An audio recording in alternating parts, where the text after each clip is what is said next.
नमस्ते दोस्तों, मैं हूं गिरीश और आपका स्वागत है एपिक टेल्स बाय गिरीश में। आज हम बात करेंगे एक अविश्वसनीय कहानी की, हमारे अपने ग्रह पृथ्वी के जन्म की और उस पर जीवन की शुरुआत की। यह एक ऐसी यात्रा है जो अरबों साल पहले शुरू हुई थी और हमें यहाँ तक लेकर आई है।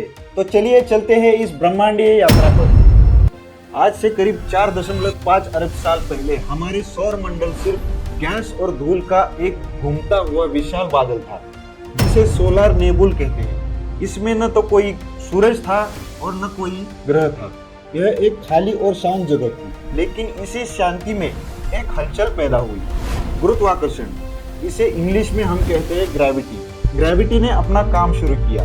इस विशाल बादल के केंद्र में गुरुत्वाकर्षण ने कणों को खींचना शुरू किया और एक विशाल आग का गोला बनाया, हमारा सूरज।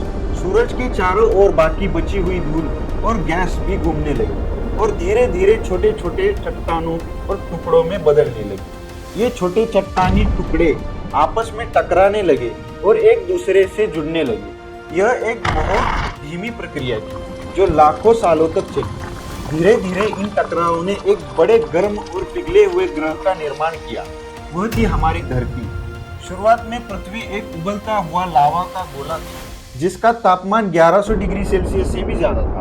उस समय इसकी सतह पर लगातार उल्कापिंडों की बारिश होती थी, यानी इंग्लिश में एस्ट्रॉइड्स, जो इसकी गर्मी को और बढ़ाती थी। एक बड़े ग्रह थिया के साथ टकराव की घटना ने पृथ्वी के इतिहास को पूरी तरह बदल दिया।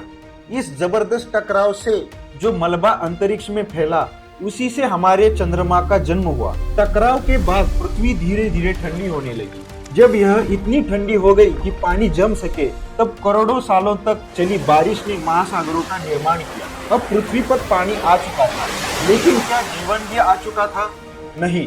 वातावरण में ऑक्सीजन नहीं थी, लेकिन पानी के अंदर कुछ असाधारण हो रहा था।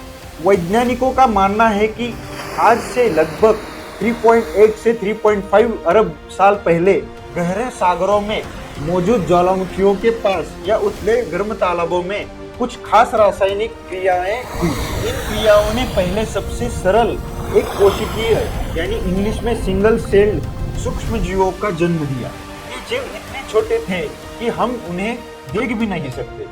ये जीव लाखों करोड़ों सालों तक महासागरों में पनपते रहे और खुद को विकसित करते रहे। समय के साथ कुछ सूक्ष्म जीवों ने एक क्रांतिकारी खोज की, प्रकाश संश्लेषण।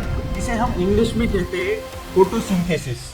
उन्होंने सूरज की रोशनी का उपयोग करके भोजन बनाना शुरू किया और इस प्रक्रिया में उन्होंने ऑक्सीजन का एक उप उत्पाद, यानी इंग्लिश में बाय प्रोडक्ट के रूप में छोड़ा। यह एक बहुत बड़ा बदलाव था। महासागरों में और फिर वातावरण में ऑक्सीजन की मात्रा बढ़ने लगी।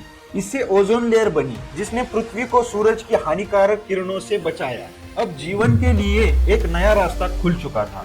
ऑक्सीजन की वजह से जीवों का विकास और तेजी से हुआ। 50 करोड़ साल पहले मछली पैदा हुई, फिर पौधे और जानवर धीरे धीरे समुद्र से बाहर निकलकर जमीन पर आए।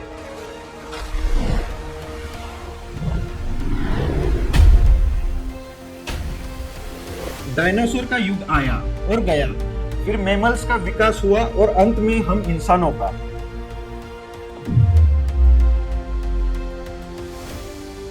तो दोस्तों, यह थी हमारी ग्रह और जीवन की अद्भुत कहानी। यह हमें सिखाती है कैसे एक धूल के बादल से, एक जलते हुए गोले से और फिर एक छोटे से सूक्ष्म जीव से यह खूबसूरत और जीवंत दुनिया बनी। अगर आपको यह वीडियो पसंद आई हो तो इस वीडियो को लाइक करें, शेयर करें और सब्सक्राइब करें। अगली बार फिर मिलते हैं एक नई कहानी के साथ।